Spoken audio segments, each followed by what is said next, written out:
Hello, everybody, and welcome to another episode of Inside 60 Days, the after-show panel discussion that looks at the A&E TV show set in the Clark County Jail here in Jeffersonville.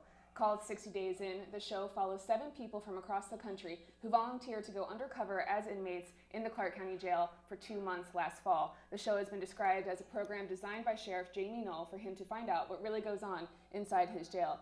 So far, viewers have seen violence between inmates and attempted drug deals while learning the unwritten rules about the pods. For a full recap of the latest episode, visit newsandtribune.com/inside60days. Today, we're here in Jeffersonville High School's broadcast studio to talk about that episode. My name is Elizabeth DePompe, and I'm the public safety reporter for the News and Tribune. I'm joined by Jennifer Ortiz, a criminal justice professor at IUS, and Major Sam Beard, Clark County Jail Commander. Thank you both for being here. Let's go ahead and jump into episode 4 that aired last night.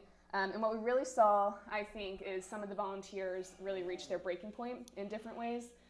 So let's start with Tammy. She was frustrated and agitated by a particular group of women in the jail who were up at all hours and giddy, and she calls them this leader and her minions. Tell me what you think was going on there with Tammy. What was she experiencing there, and how do you think she handled it?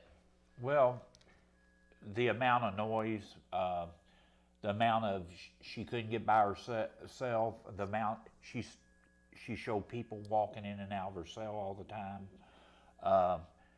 And I think her and a certain female had a personality conflict. But when you can't get any rest and you can't get by yourself, that makes for a miserable day. Sure.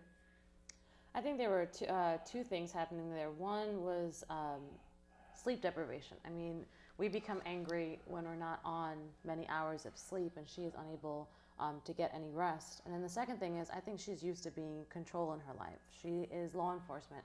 She's used to being in control of situations, and she's in this atmosphere where she has no control over anyone and their actions. As far as how she handled it, I think that the environment is getting the better of her.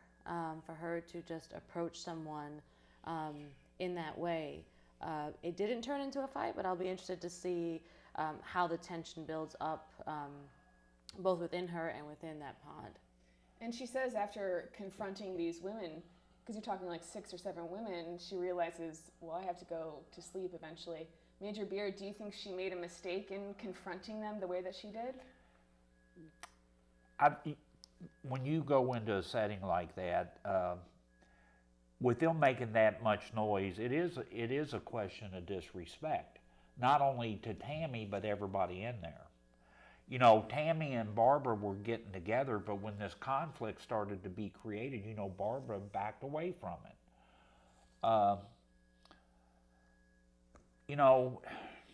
Do you try to, I heard a corrections officer in one of the clips kind of tell the women to pipe down at night. So do you all try to control Absolutely. They're locked down in their cell as best as we can do. Of course, there's no doors. And like I said, a loud pod is going to attract the attention of corrections officers. Mm-hmm. And this brick house, what was it, the brick house? Brick squad. Brick squad, come on. And what you do, you have a mature person like Tammy. She seems to be very mature.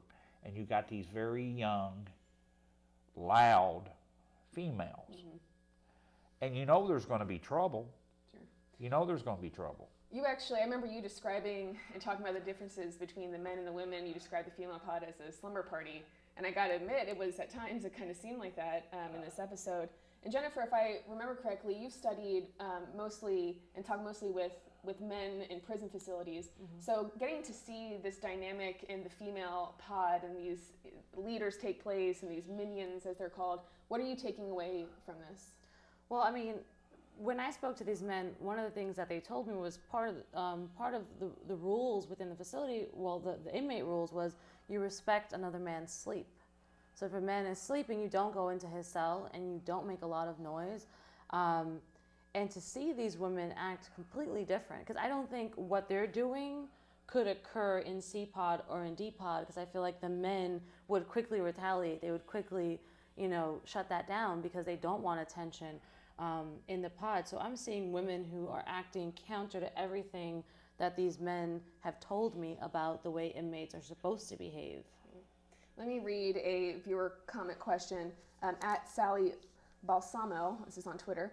Which would I do? Go to jail or go back in time to high school? Oh, wait, they're the same thing.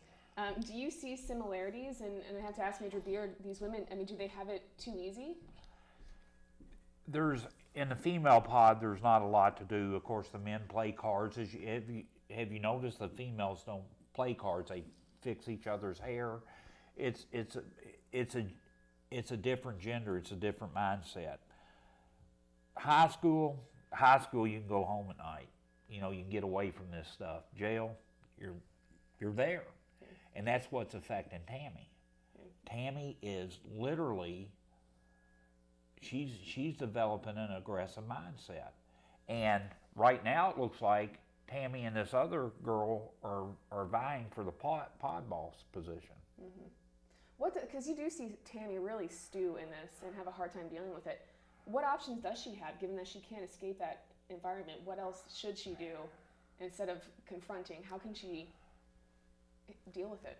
You know, that's something I don't know. I mean, any three of us, I wouldn't tolerate it. You know, and I know they told them going in, they gave them training, don't get involved in criminal activity. But I think Tammy's almost to the breaking point that she's going to physically, if you notice, she said something about, I'm a police officer. I know how to defend myself. Mm-hmm. So that's in her mind. Yeah. You mentioned no criminal activity in the jail. So Robert makes a mistake this episode by messing with the security cameras. He puts a towel over one of the cameras. Major Beard, explain why that is such a big offense and what the consequences can be. We lose sight. We lose vision. We lose sense of what's going on. Ever since I can remember, inmates don't mess with security cameras. They just don't. Mm-hmm. And it is, we have a jail court system, okay? And when you block a security camera, you go automatically to lockdown, mm-hmm. and then the advisory board sets down what you get, and he got 30 days in SEG.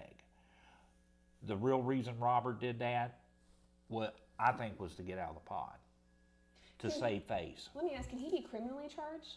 Yes. For doing that? Yes. Okay.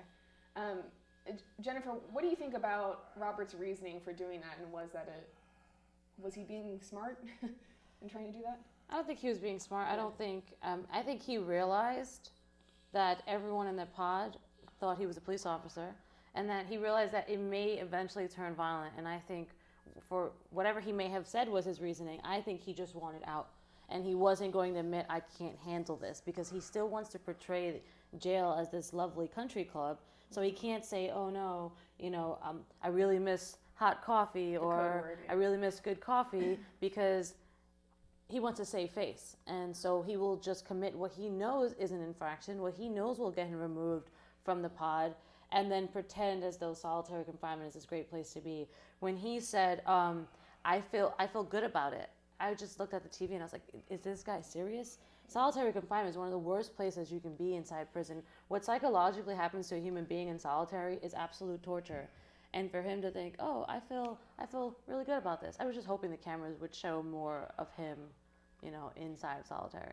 Talk a little bit more about some of those effects that you've seen in talking to people. I mean, solitary is so absolutely terrible that individuals will self-injure themselves, right? They will find any sharp object just to slice their wrist open, just to be removed from the cell, just to have human contact with someone.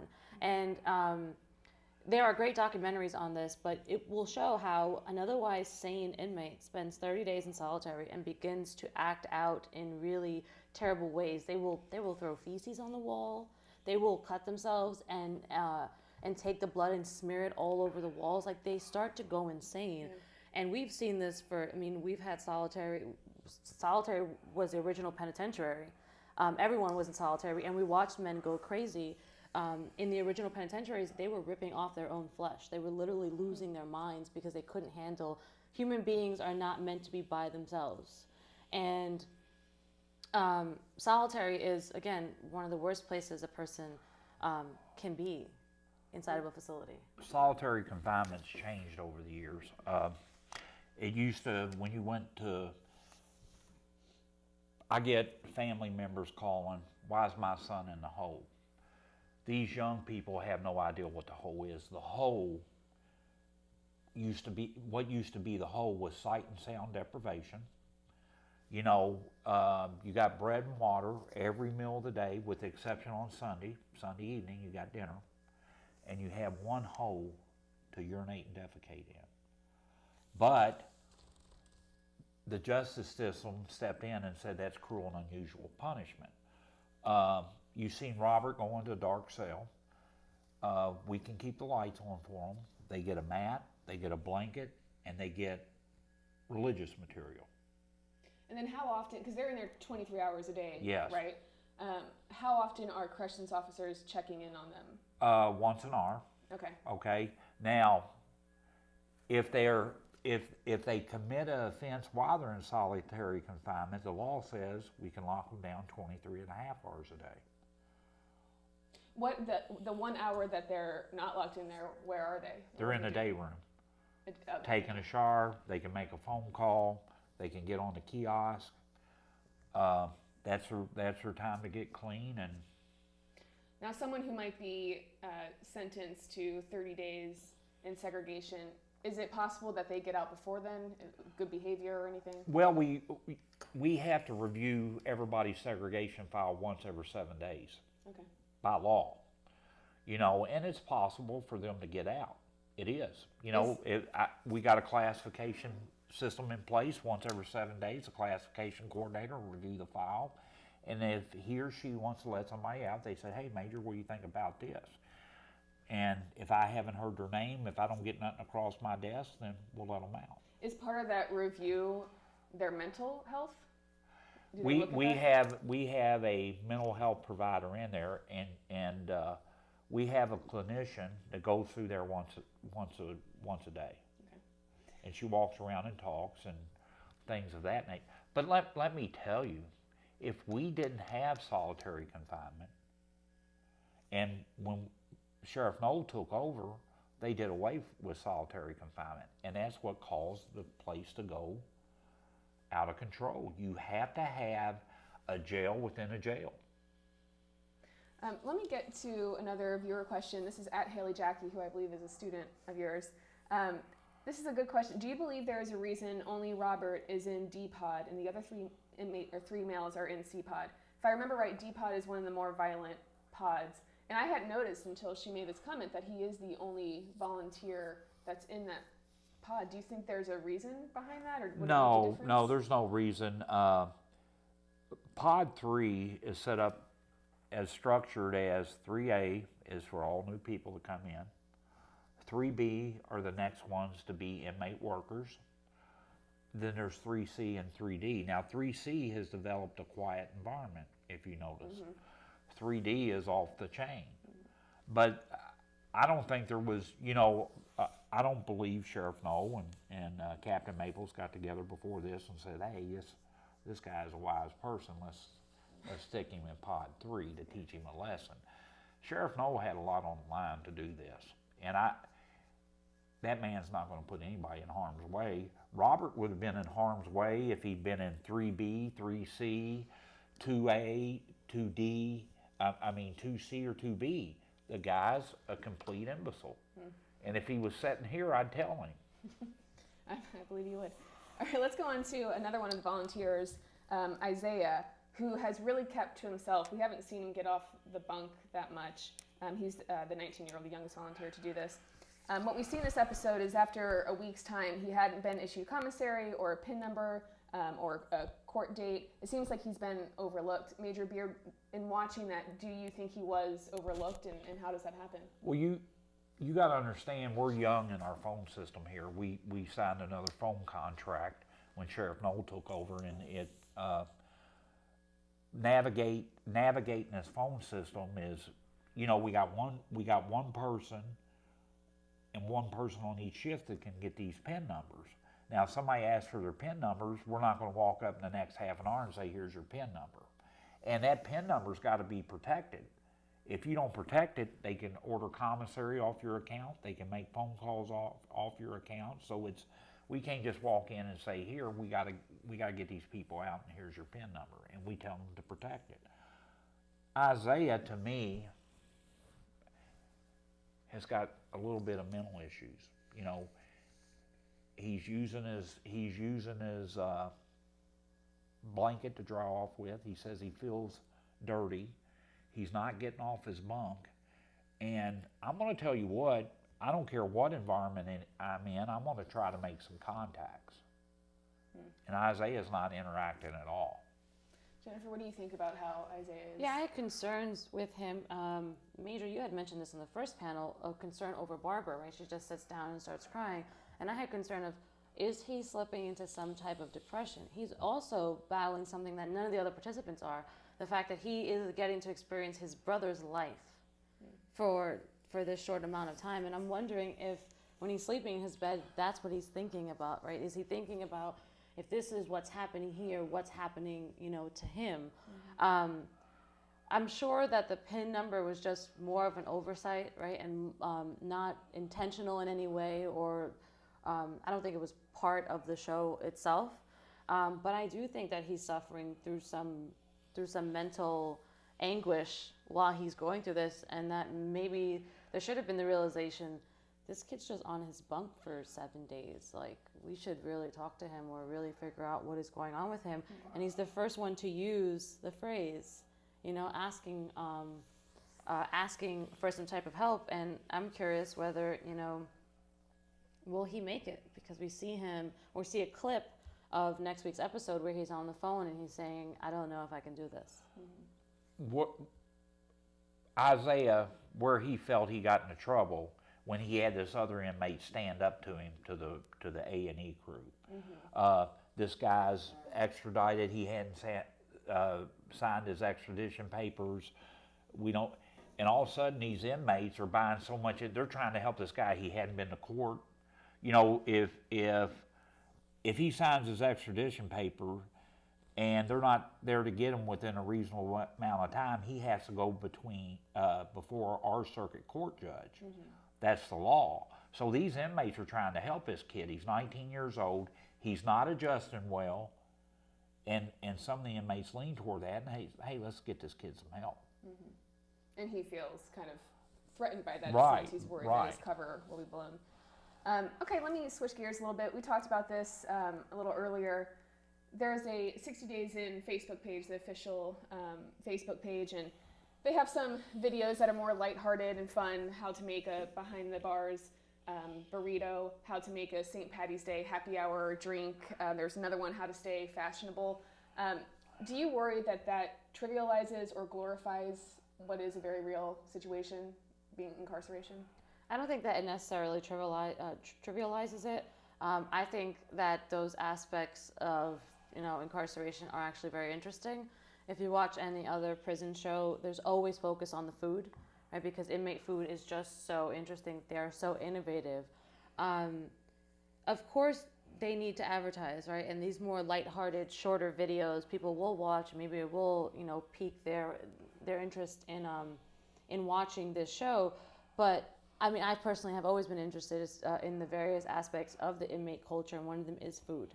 And it's fascinating to see what they're able to make. We see a slam in last week's episode, right? We see Zach participating in this commissary-style slam, and that is a real part of their culture. Major Beer, what do you think? Well, I'm pretty fashionable today, don't you think?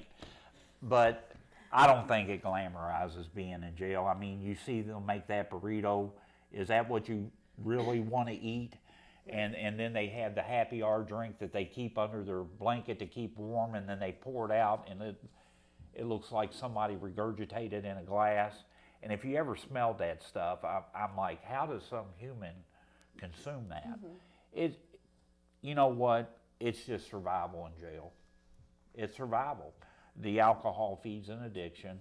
Food is like Miss Ortiz says, is a big commodity. We're required by law to give a 2,200 calorie diet out.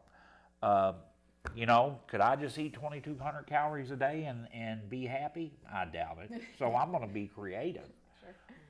Okay, well, looking ahead to next week's episode, what are you all hoping to see, or what questions do you hope to get answered? Well, I'm going to be interested to see, I mean, so many things happen this week that we don't really know what's the resolution of. So is Isaiah going to make it? How is Robert doing in solitary? Is Zach getting too close, right? Will we see drugs introduced, and then what will happen to him when that happens? And then I'm interested to see the dynamic between Tammy and Yaz, right? Which is not her real name, Tamara. Miriam Ali. Yeah. What happens between Tammy and Yaz, because they seem to have this tension between them, and they don't realize that they're part of the same exact show. Mm-hmm. If you noticed yesterday, Yaz told the other lady, be a nurse, because supposedly that's what her profession is. Who is the other gentleman with the glasses that come in? Jeff, the last Jeff. one that came in? Yes. Yeah. He's scared to death. Mm-hmm. And when you're that scared, inmates can sense it. And you got to be scared for a reason. Mm-hmm. And he's worried about his cover story, keeping it. And he said he was bullied in high school, and he wanted to come back. Man, that's the wrong place to fix your fears. And he says he wants to confront those issues in jail, which is an interesting. I don't to think do it. he'll last long. Yeah. I really don't. Zach, on the other hand, like I said in the first show we did, he's going to get into a world that, you know, how do you get out of it? I mean, you're being accepted, and last night D-Lo went in a cell and tried to sell something to him. You can't keep ignoring that forever. Sure. And there's one thing about Jeff that I don't know if you noticed. We see a clip from next week, and he's not wearing his shoes in that clip, and I'm wondering if someone takes his shoes. Yeah. I think we see him hide them too, so maybe he's just going shoeless. Yeah. Well, and if you noticed, Robert went to segregation, right? Mm-hmm. It was dark. He had one bunk. As the show was going off, he was in a different cell. Do you know where that cell is in the jail? I do. So, you know, there you go. Something to look forward to and to talk about next week. Okay, well, that's it for this episode of Inside 60 Days. The next episode of 60 Days In airs on Thursday at 10 p.m. on A&E. For all of our 60 Days In coverage, again, go to newsandtribune.com/inside60days. To ask our panelists your own questions, tweet at News and Tribune with the hashtag Inside60Days. And if you've had your own experience with the Clark County Jail, please email me at elizabeth.depompe@newsandtribune.com.